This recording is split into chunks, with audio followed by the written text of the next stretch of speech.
Bismillahirrahmanirrahim. Assalamualaikum warahmatullahi wabarakatuh. Baik, bertemu lagi kita di pertemuan pembelajaran SKI. Jadi pada hari ini kita akan membahas materi yang berjudul Syekh Abdul Rauf As-Singkili dan Syekh Muhammad Arsyad Al-Banjari. Nah, sebelum memulai pelajaran, alangkah baiknya kita berdoa terlebih dahulu supaya apa yang kita pelajari pada hari ini bisa menjadi manfaat bagi kita di masa yang akan datang. Berdoa dimulai. Baik, selanjutnya Ibu akan mengabsen kehadiran siswa di kelas ini. Baik, semuanya hadir ya.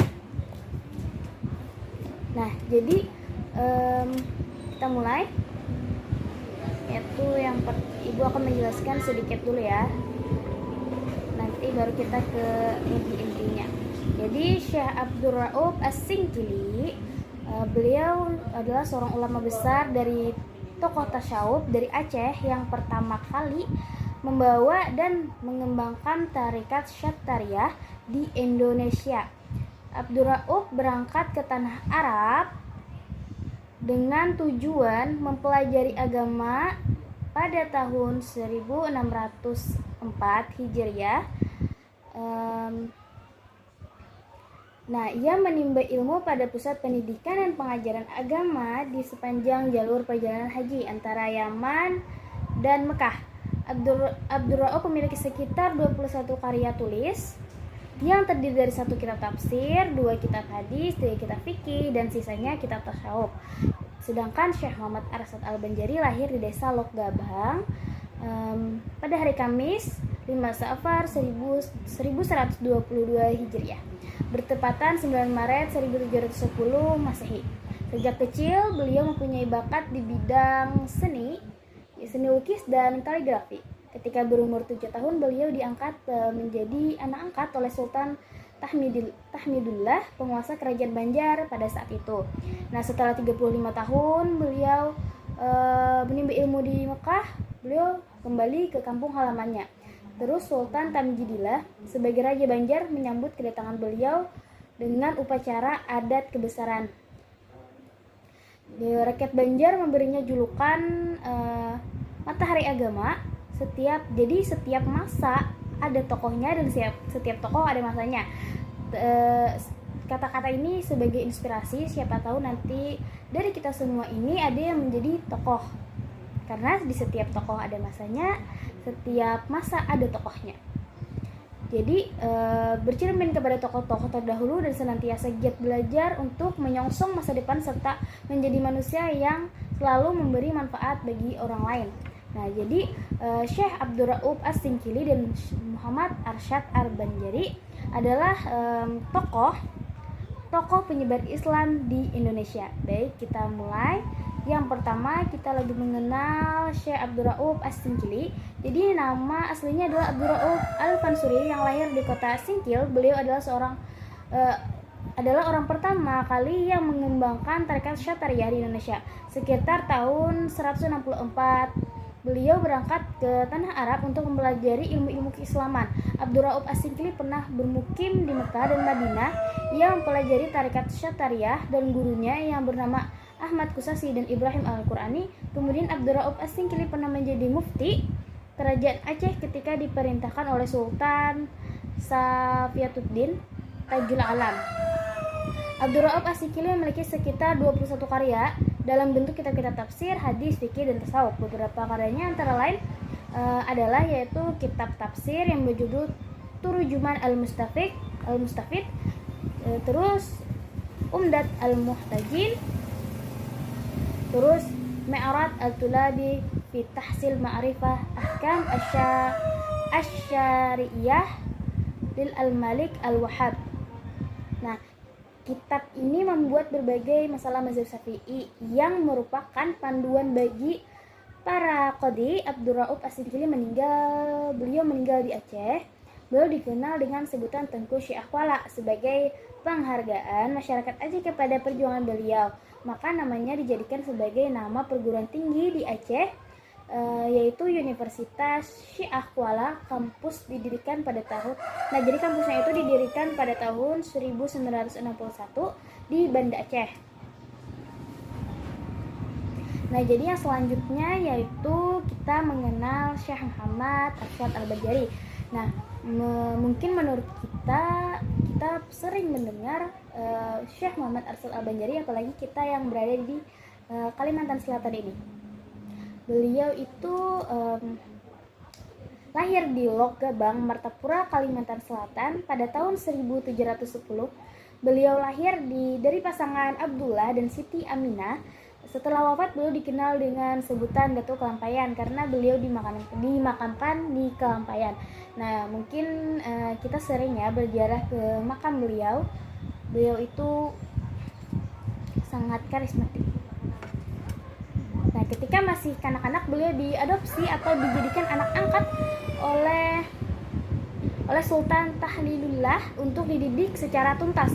Bahkan beliau dikirim ke Mekah dan Madinah untuk belajar di sana selama kurang lebih 30 tahun. Sebelum berangkat ke Tanah Suci, beliau dinikahkan dengan seorang putri yang bernama Bajut sebagai sarana untuk mengingatkan perasaan dan keluarga di tanah air. Jadi beliau dinikahkan untuk kayak merasa keluarga ini ada di sini, jadi nanti ingin kembali lagi ke tanah air kita. Jadi di antara guru beliau yang sangat berpengaruh adalah Syekh Athaillah yang pernah memberikan izin kepada Muhammad Arsyad Al-Banjari untuk mengajar dan memberi fatwa di Masjidil Haram selama belajar di Tanah Suci.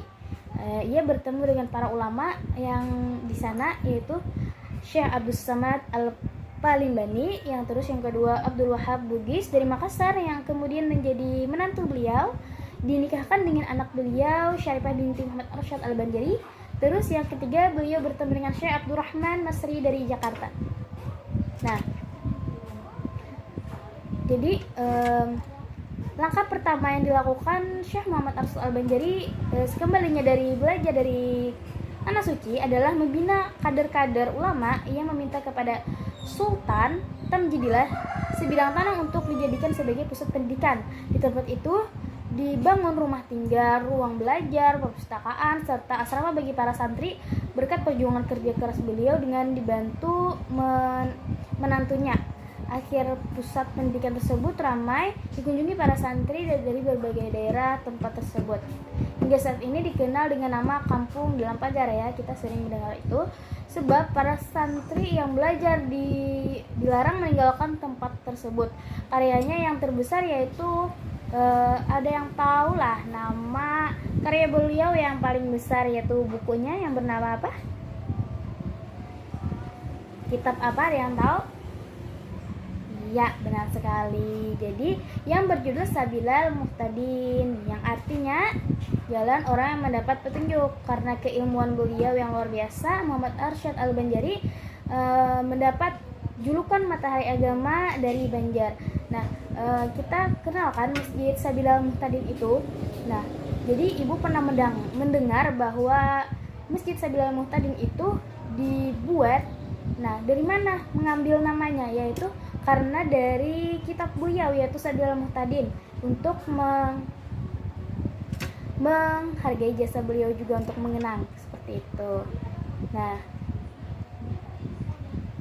Jadi ada yang ingin dipertanyakan atau ada yang masih kurang jelas sebelum ibu ingin membagi kelompok ya?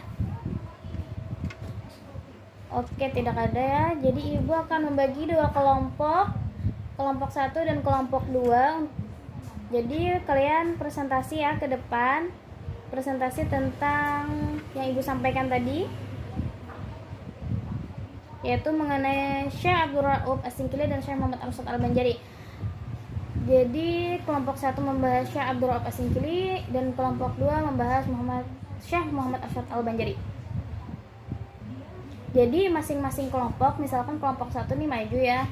Jadi kelompok yang 2 menyimpulkan apa yang dari kelompok 1. Terus sebaliknya, kalau ini kelompok 2 yang maju, kelompok 1 yang menyimpulkan dari kelompok 2. Jadi dipersilahkan untuk kelompok 1 mempresentasikannya. Baik, terima kasih. Sangat bagus presentasinya bagi kelompok 1. Sekarang kelompok 2 silahkan maju untuk presentasi. Baik, terima kasih. Untuk kelompok 2 juga sangat bagus ya presentasinya hari ini. Jadi mungkin itu saja. Jadi untuk hari ini yaitu kesimpulan pada hari ini. Kesimpulan yang Bu Pian tadi tulis nanti kumpul kepada Ibu. Nah, jadi Ibu akan membacakan kesimpulannya juga sedikit, yaitu apa yang kita pelajari pada hari ini, yaitu tentang beliau berdua lagi, yaitu Abdul Rauf As-Singkili, lahir di kota Singkil ya, kita bisa diingat ini ia adalah seorang pertama kali yang mengembangkan tarekat Syatariah di Indonesia. Abdurrahman As-Singkili pernah menjadi mufti kerajaan Aceh ketika diperintahkan oleh Sultanah Safiyatuddin Tajul Alam. Kerajaan Aceh ketika diperintah oleh Sultan Safiyatuddin Tajul Alam. Abdul Rauf As-Singkili memiliki sekitar 21 karya tulis yang terdiri dari kitab tafsir, hadis, fikih, dan tasawuf. Nah, sedangkan Syekh Muhammad Arsad Al-Banjari lahir di Lok Gabang, Martapura, Kalimantan Selatan pada tahun 1710 dari pasangan Abdullah dan Siti Aminah. Syekh Muhammad Arsad Al-Banjari dikirim ke Mekah dan Madinah untuk belajar di sana selama kurang lebih 30 tahun. Sekembalinya beliau dari Tanah Suci yang dilakukan Syekh Muhammad Arsad Al-Banjari adalah membina kader-kader ulama dengan mendirikan kampung dalam pagar. Nah, itu kesimpulan dari Ibu. Nah, jadi kesimpulan kalian nanti Ibu cek lagi. Nanti Ibu kasih nilai ya. Jadi segini dulu untuk pembelajaran kita pada hari ini. Semoga apa yang kita pelajari nantinya bisa menjadi manfaat bagi kita. Kita bisa meneladani para tokoh yang begitu semangat menuntut ilmu. Semoga di antara kita nanti juga ada yang dapat ke Tanah Suci berangkat untuk melakukan pendidikan di sana. Jadi itu saja mungkin yang Ibu sampaikan. Pembelajaran ini kita tutup dengan membaca hamdalah. Assalamualaikum warahmatullahi wabarakatuh.